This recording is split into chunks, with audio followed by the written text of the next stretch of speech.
మన ప్రభువును రక్షకుడైన యేసుక్రీస్తు శుభనామానందనాలు. ప్రియదేవుని సంగమ ప్రియదేవుని బిడ్డలారా, మరో ఉదయకాల సమయం దేవుని వాక్యాన్ని ధ్యానించడానికి ముందుగా ప్రార్థన చేసుకుందాం. ప్రార్థన. కృపగల తండ్రి, దయగల యేసయ్య, నీ బంగారు పాదాలకు లెక్కలేని వందనాలు, స్తుతులు, స్తోత్రం. గతించిన రాత్రి అంతా నీ రేఖల చాటును కాచి కాపాడి సంరక్షించింది. మరో ఉదయకాల సమయం సజ్జలు లెక్కన చేసి ప్రార్థించుండగా, వాక్యమైన దేవుడు వాక్యం ద్వారా నాతో మాతో మాట్లాడి మీరే మహిమ ఘనత ప్రభావాలు పొందమని యేసునామమున అడుగుచున్నాం తండ్రి. ఆమేన్.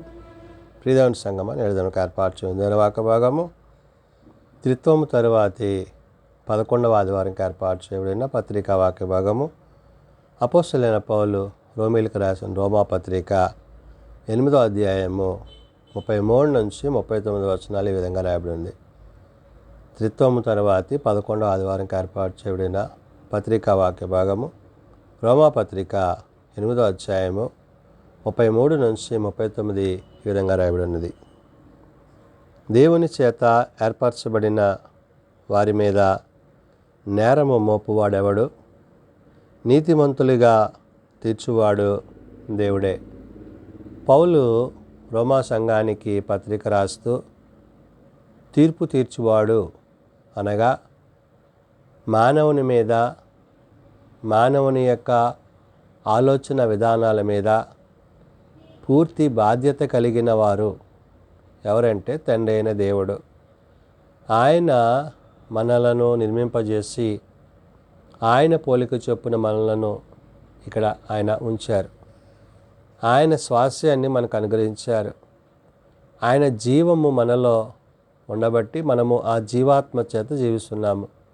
కాబట్టి మన మీద పూర్తి అధికారము, బాధ్యత, ఆధిపత్యము కలిగినవది దేవాది దేవుడైన యెహోవా. కాబట్టి ఇక్కడ పౌలు చెప్తున్న మాట, మనము అత్యధికమైన అంటే దేవుని యొక్క మహిమ యొక్క ఆ ఉన్నతమైన స్థితిని కలిగిన వారమై ఉండాలి. మానవుని మీద పూర్తి అధికారము, ఆధిపత్యము కలిగిన దేవుని బట్టి పౌలు చెప్తున్నాడు, అత్యధికమైన విజయము పొందుచున్నాము. ఎవరిని బట్టి?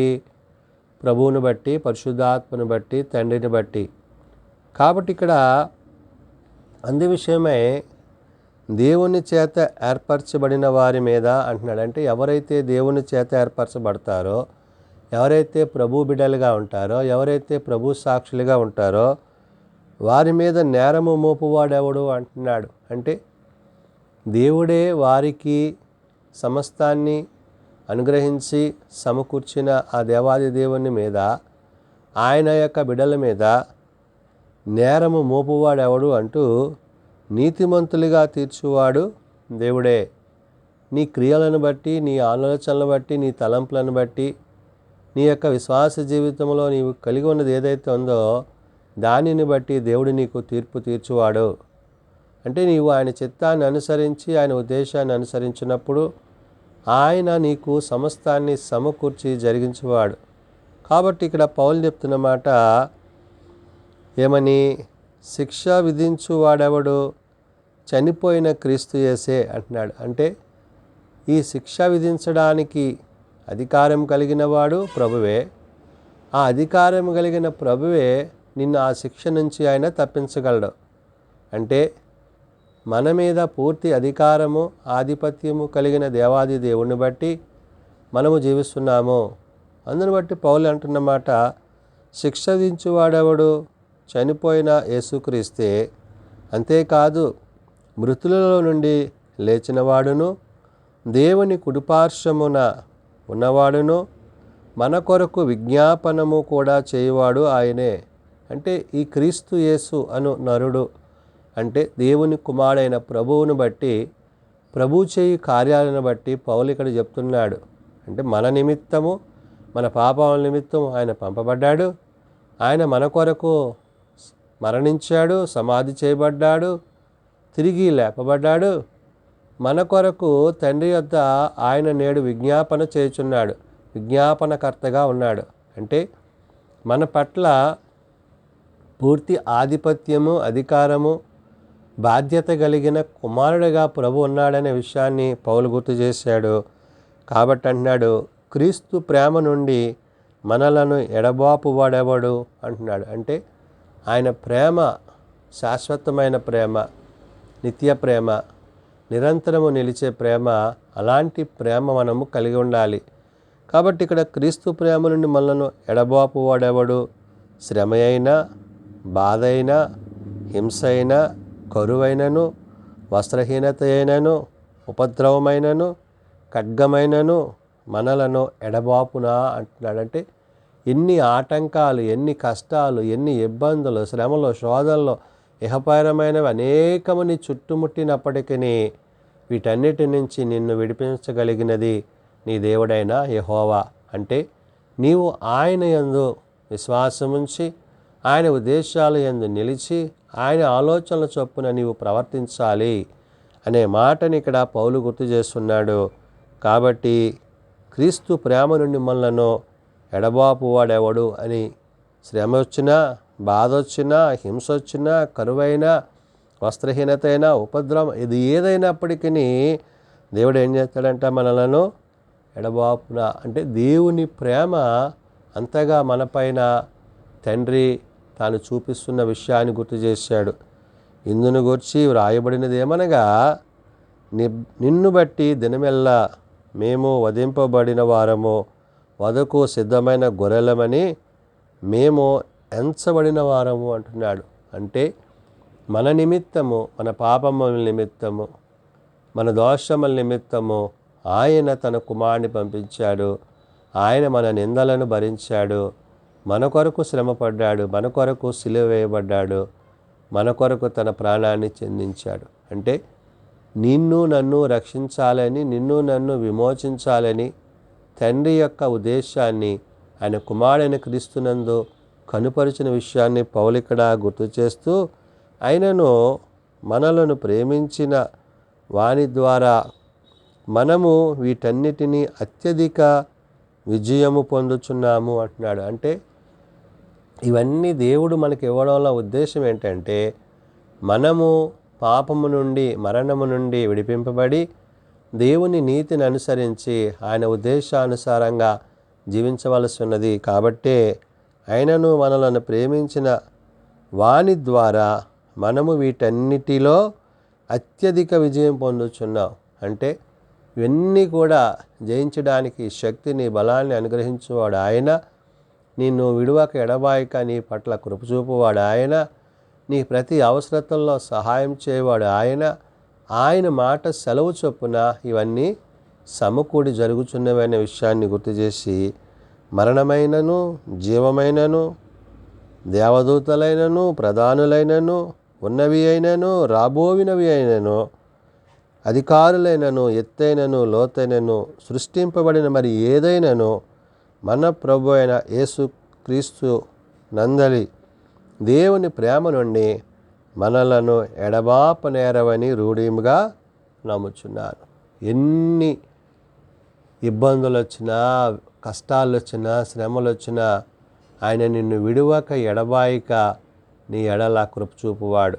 అంటే ఆయన శాశ్వతమైన ప్రేమను మన పట్ల చూపిస్తున్నాడు. ఆ ప్రేమ యందు మనం నిలిచి ఉండాలంటే మన మీద అధికారము, ఆధిపత్యము కలిగిన దేవుడు. అందుకనే 33లో ఆయన అన్నమాట, దేవుని చేత ఏర్పరచబడిన వారి మీద నేరము మోపువాడెవడు? నీతిమంతులుగా తీర్చువాడు దేవుడే అంటున్నాడు. కాబట్టి ఆయన దృష్టికి, ఆయన ఉద్దేశాలకు, ఆయన ఆలోచనలకు మనం తగిన వారంగా ఉంటే మనలను ఆయన తన స్వరక్తమిచ్చి సంపాదించిన ఆయన యొక్క మహిమలో మనల్ని ఆయన నిలవబెడతాడు. కాబట్టి ప్రభు రెండవ రాకడలో తిరిగి వచ్చినప్పుడు ఆయన యొక్క రాజ్యంలో మనం ప్రవేశించాలన్నా, ఆయనతో యుగయుగాలు జీవించాలన్నా మనము ఆయన చిత్తాన్ని జరిగించాలి. కాబట్టి పౌలు చెప్తున్న మాట ఏమంటున్నాడంటే, మరణమైనా కానీ, జీవమైనా కానీ, దేవదూతలైనా కానీ, ప్రధానులైనవి కానీ, ఉన్నవైనా రాబోవునవైనా, అది ఏదైనా కానీ, అధికారులైనా, ఎత్తైన లోతైన, సృష్టింపబడిన మరి ఏదైనా దేవుని చేత, దేవుని ద్వారా కలిగిన సమస్తాన్ని బట్టి ఇందు దేవునికి మహిమ అనే విషయాన్ని గుర్తు చేస్తూ, మన ప్రభువైన క్రీస్తు యేసునందలి దేవుని ప్రేమ నుండి మనలను అంటాడంటే క్రీస్తు ప్రేమ, కుమారుడైన క్రీస్తు పట్ల ఉన్న ప్రేమ, తండ్రి చూపించే ప్రేమ, అది ఎలాంటి ప్రేమంట?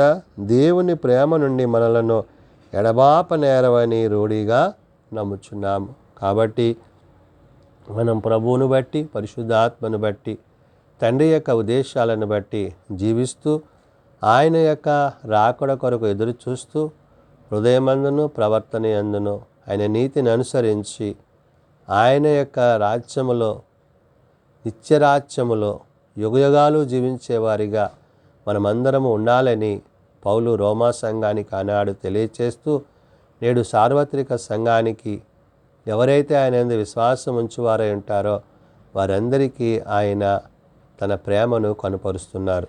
ప్రార్థన చేసుకుందాం. మమ్మల్ని మిక్కిలిగా ప్రేమిస్తున్న మా ప్రియ తండ్రి, కృపగలిగిన దేవ, అవును నాయన, నీ యందు మేమును మా యందు నీ మాటలు నిలిచినట్లు మీకేది ఇష్టమో అది మేము చేయుటకు మాకు నీ కృపను అనుగ్రహించండి. మా కొరకు, మా యొక్క రక్షణ కొరకు, మా యొక్క పాపముల నుండి మమ్మల్ని విడిపించడానికి తండ్రి నీ కుమారుడైన క్రీస్తు యేసు నీ లోకానికి పంపించి ఆయనకు నాయన మీరు చూపిన ప్రేమ ఏదైతే ఉందో అట్టి ప్రేమను బట్టి మేము నేడు విమోచింపబడి, విడిపింపబడి నీ యందు విశ్వాసములో కొనసాగే కృపనిచ్చి ఉన్నారు. కాబట్టి నాయన తండ్రి నీ చిత్తాన్ని జరిగించిన నీ కుమారుని బట్టి, మా కొరకు నిత్యము విజ్ఞాపన చేయించిన నీ కుమారుడైన క్రీస్తుని బట్టి ఆ విజ్ఞాపన కర్త యొద్దకు, నీ యొద్దకు రాగలుగుటకు మాకు నీవు మా మధ్య ఉంచిన ఆదరణకర్త అయిన పరిశుద్ధాత్మను బట్టి వందనాలు. నిజమే నాయన, ఇంత గొప్ప రక్షణను, ఇంత గొప్ప నిత్యత్వాన్ని నిర్లక్ష్యము చేయక హృదయమందును ప్రవర్తన యందును నిన్ను కలిగిన వారముగా, నీ యందు జీవించే వారముగా, నీతో యుగయుగాలు జీవించే ధన్యత, యోగ్యత మా అందరికీ అనుగ్రహిస్తున్నందుకే వందనాలు. చిన్న బిడ్డలు, యవనులు, పెద్దలు, వృద్ధులు ప్రతివారిని వారి వారి తరగతుల చొప్పున ఆశీర్వదించి దీవించండి. జన్మదినాలు, వివాహ దినాలు, కొడుకుల కుటుంబాలు ప్రత్యేకపరచండి. నేటి దినం జరగబోతున్న వివాహ కార్యక్రమాల్లో బిడ్డలను, కుటుంబాలను ఆశీర్వదించండి. వాతావరణాన్ని మీ ఆధీనంలో ఉంచండి. ఎటువంటి ఇబ్బందులు లేకుండా సమస్తము క్రమముగాను మర్యాదగాను జరిగించండి. రాకపోకల్లో, ప్రయాణాల్లో తోడైండండి. స్వదేశ విదేశాలు, ఆయా దేశాలలో అంటే నీ బిడ్డలను బట్టి, పరిచారకులను బట్టి, సేవకులను బట్టి, సంఘాలను బట్టి నీ సన్నిధి కాంతి ప్రతి వారికి అనుగ్రహించమని, రేపటి సభాతి కొరకు నేటి నుంచే మమ్మల్ని సిద్ధపరచమని, ఈ దినదేములతో నింపమని యేసున్నత నామమున ప్రార్థించి వేడుకొంచున్నాం తండ్రి. ఆమేన్. పరలోకమందున్న మా తండ్రి, నీ నామం పరిశుద్ధపరచబడుగాక, నీ రాజ్యం వచ్చుగాక, నీ చిత్తం పరలోకమందు నెరవేర్చినట్లు భూమి మీద నెరవేరుగాక.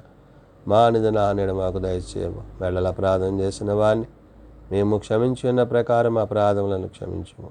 శోధనలో తేకాదుషులను తప్పించము. రాజ్యము, శక్తి, మహిమ నిరంతరము నీవైనవి తండ్రి. ఆమేన్.